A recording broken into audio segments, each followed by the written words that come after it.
যুদ্ধের জন্য প্রস্তুত ইরান। ট্রাম্পের হুঁশিয়ারির জেরে পাল্টা জবাবে এই সতর্কবার্তা দিয়েছে ইরানের পররাষ্ট্রমন্ত্রী আব্বাস আরাকচি। ইরানের পররাষ্ট্রমন্ত্রী বলেন, যুক্তরাষ্ট্র যদি ইরানের পরীক্ষা নিতে চায় তবে তেহরান এর জন্য প্রস্তুত। এদিকে হোয়াইট হাউস জানিয়েছে ইরানের সামরিক শক্তি ব্যবহারে ভীত নন ট্রাম্প। আরও জানাচ্ছেন ইমতিয়াজ আহমেদ। ইরানের পররাষ্ট্রমন্ত্রী আব্বাস আরাকচি জানান, যুক্তরাষ্ট্র সামরিক পথ বেছে নিলে ইরান তা মোকাবিলার জন্য সম্পূর্ণ প্রস্তুত।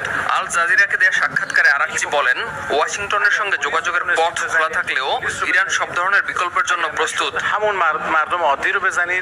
আরাকচি দাবি করেন, গত বছর 12 দিনের যুদ্ধের তুলনায় বর্তমানে ইরানের সামরিক প্রস্তুতি অনেক বেশি বিস্তৃত ও শক্তিশালী। তবে তিনি আশা প্রকাশ করেন, যুক্তরাষ্ট্র সংঘাতের বদলে সংলাপের বুদ্ধিমান পথ বেছে নেবে। ওয়াশিংটন যদি সামরিক বিকল্প পরীক্ষা করতে চাই, আমরা এর জন্য প্রস্তুত। তবে আমরা চাই তারা সংলাপের পথ বেছে নিক।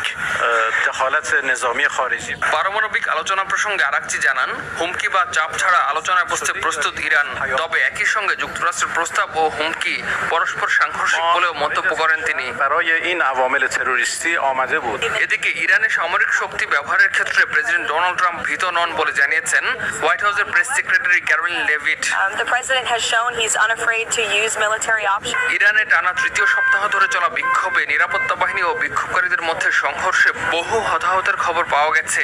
দেশটির রাষ্ট্রীয় গণমাধ্যম জানায়, নিহতদের মধ্যে শতাধিক নিরাপত্তা সদস্য রয়েছেন।